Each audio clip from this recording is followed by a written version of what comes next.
zitukuze musaala n'omusaayi gwa Yesu. Sente ezo ziyita mu mikono mingi era ebintu bingi nnyo omwana wa Katonda by'okwatako nga tebiyise mu mikono miki gwe gye wandyagadde. Sente ziyita mu katale, osanga abalogo mu kkubo, osanga abatakwagala, ogwa mu kifuba ensi erimu ababi n'abaki n'abalungi.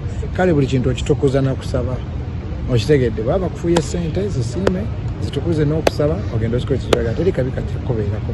Secondly, okwagala kyogamba singa Yesu abadde waawo musamize namukolera ekintu ekirungi, Yesu agamba twala eri, amugamba weebale nnyo naye omutima gwo okitegedde Yesu agwagala. Kale tutegeeza abantu mwenna omulamu omukulu kubuulira abantu njiri so si kuyomba. Tuli babuulizi baki banjiri, tuli bavubi ba myoyo. You should be fishers of men. Obeera omuvubi ate ne kano kakwate muganda, omuntu yenna ng'alinamu omutima gw'ekivubi, abasumba bakwate bwotyo baba balokole, mulimu abavubi oba okitegeera, mulimu n'abatali baki bavubi oba kikwatagana. Kati nze ndi muvubi, am a fisher of men oba okitegeera. Bw'oba omuvubi agenda eyo ne mu nnyanja, agenda eyo mu bisiko anoonye ki, anoonye emyoyo. Okitegedde Petero kye yagamba ani? Yesu yagamba Petero nti ojja kuba muvubi waki wa myoyo. Yesu kye yeeyogerako mu Luka 15 tyalekawo endiga 99 n'anoonya emu yakola ki yabula. Kati bw'oba omuvubi, when you fisher of men, Mama Fina bw'omulaba nga tonaba na kulowooza bibi bye, osooka kulowooza mwoyo gwe, mutima gwe. Omuvubi era ekintu ekyo naakakizuula bulijjo sikimanyira nso sikyogerako mu kamera yo. Some balokole have a fisher's mindset.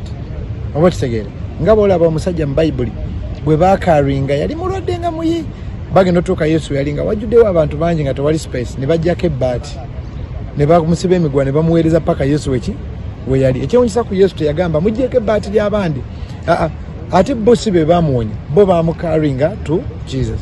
Kakati abavubi oba abaana bakatonda ababuulizi b'enjiri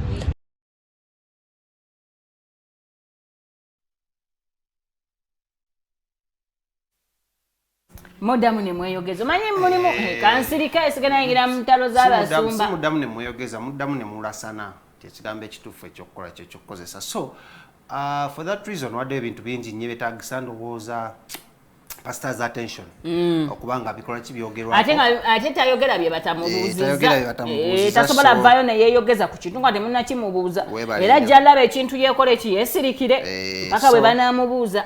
Kale ebiseera ebyo concert egenda kubeera ng'ennaku z'omwezi 2 ya King Saha olunaku lwaleero akoze press conference tujja kuba tukuwulira biki ebibaddeyo nabyewaawo papa Mr. Kisemakula naye papa Mr. Kisemakula kyemagako kimu awagira nnyo alipa supportive eri buli muyimbi anti era n'abayimbi bennyini bamuwagira eri mu kafooke kati so n'ennaku z'omwezi 17 Karokasiita Mama Sita Baby tugenda kubeerawo ku Wuma Showground e Lugogo so mujje ne mumuwagire naye nga talking about shows zino Pastor Twina ina show naye yakuzimba kanisa this very weekend awe Lugogo so Pastor Wilson Bugembe ntogerako ntumga wadde oli pastor w'abaserebu ne nyambala mu baserebu sina mu baserebu boka kyabadde ku branch anti era twatulidde nnyo baserebu because baserebu bano no listen but celebrities influence people's mind and their fans. Bwe nyambala kasaati kano olwangambye kamunyumidde enkyajja agenda anoonyeka velvet ka sente mmeka nyinza okuba nga sikange nga nange bakampadde nkambale because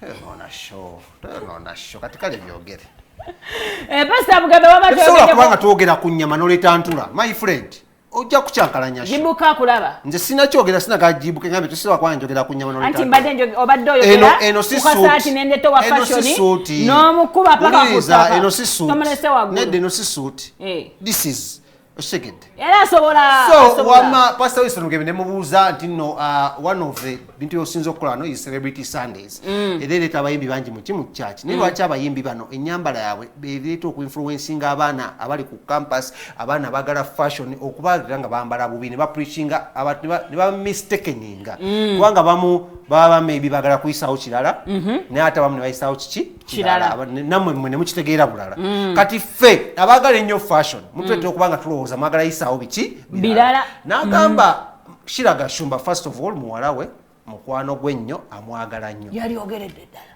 ontegedde bulungi nnyo lindako yaliogedde akale nanti fe tumubuuza ku SHEILAH Gashumba basically Ibrahim n'abalala kuba bali mu limelight bali abalala kyemanyi bali influenced bana abaki by these two okitegedde bulungi so n'agamba nti nno okwambala tekyandibadde kibi so okwagobera fashion tekyandibadde kibi no exploring emyaka gyabwe tekyandibadde kibi ne trends tekyandibadde kibi naye preserving culture nawe culture is there to preserve buli kimu twakisuula dda gamba mwe si fe ng'abazadde buli January tugenda ntusupportinga ekisakati kya maama n'abageni abazadde be basinze okutwala abaana ule ne twala abaana baffe mu kiki mu kisakati ne bayigirizibwa obuwangwa n'ennono ne bayigirizibwa omukyala awaata atya omukyala asanika ate emmere obuuza otya omuntu omukulu anti mmwe emirembe gyammwe gyadda omulembe guno nedda olaba mazima gali nti one of the reasons as to why society eringa buli kati and why culture eriweti bazadde balina influence nene nnyo ku baana ekyokubiri mwe baserebu mwina influence nene nnyo and me actually okubuuza Pastor Wilson Bugembe ne tumubuuza about someone like SHEILAH that is already spoiled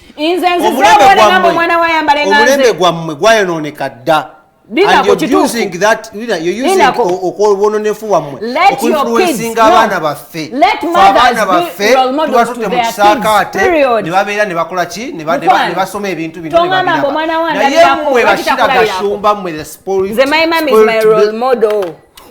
mama wayambalanga bw'oyambala bw'otyo ate kati role model inakola role model byakola do I speak like my mother? Yes, do I look like her? Yes, you told me you look like your mother. I don't look like my mother. Why would you the SHEILAH Gashumbas of this generation spoil our kids to that extent? Ne Cardi B yaliko bali bagamba Cardi B oyimbe nyimezo bwemu okunamira abana bafa yabagamba banange yakala okutwala omukisa guno okwebaza abana mazima amaso baleme kunda ba buli muzadde yenna avuddeyo n'adduukira omulanga gwa maama n'abagereka ne mutwala abana mu kisaakaate n'omulanga gw'abapasita n'abasajja abakyalina ensanga ababuulirira abaana ku TV z'eggwanga nenvumira nnyo abazadde abasaidinga ne bano ba SHEILAH Gashumba ate nze maze okulaba among the people who judge others by the because you people what is in the heart let is shown Bible. The Bible says what is in the heart is shown by kabaka mwako kati endowooza tugirabira mu byoyambala ne byoyogera kuyita bwereere katugende wa Pastor Bugembe abantu nga bano bakubiza naffe okuyita obwereere tubaleke wano ate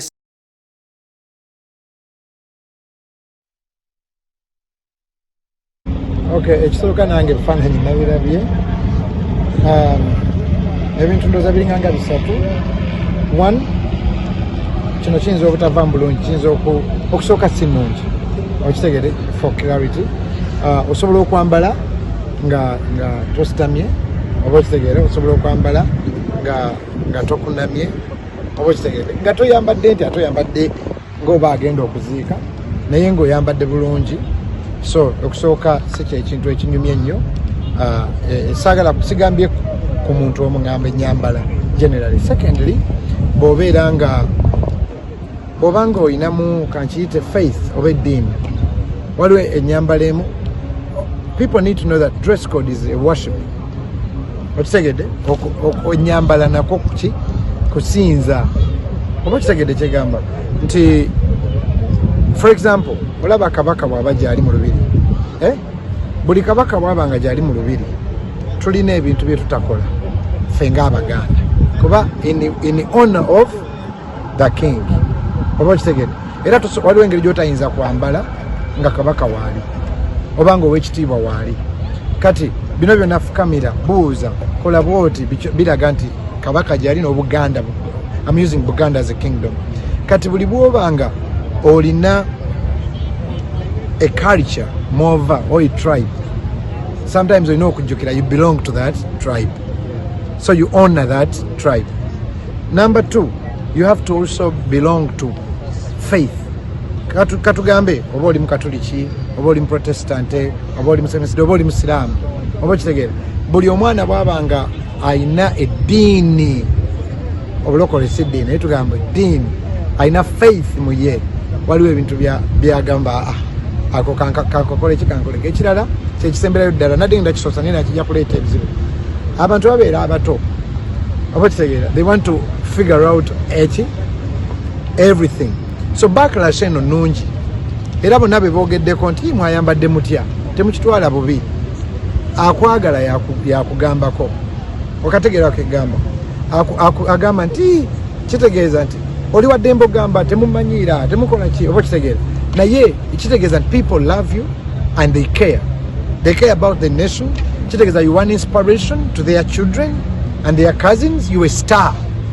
Kati abakunenya baba bagamba nti abaana baffe nga bakwagala bagamba ko kategeera kigamba abaana baffe nga bakwagala sigamba gweweka bonna kati you are an example to emulate, you are an inspiration, you've abaana bano the new generation ogiraze nti that's why they follow you, that's why you have so many numbers ngamba the superstars.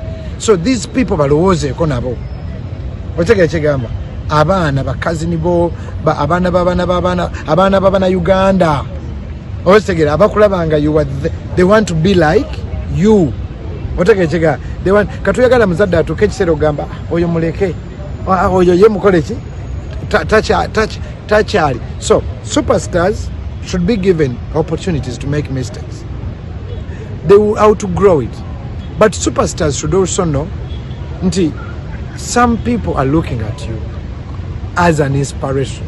Obanga nze nnyo mu luzungu abantu bakutunulira ng'ekyokola ki ekyokulabirako. Secondly, faith, your God.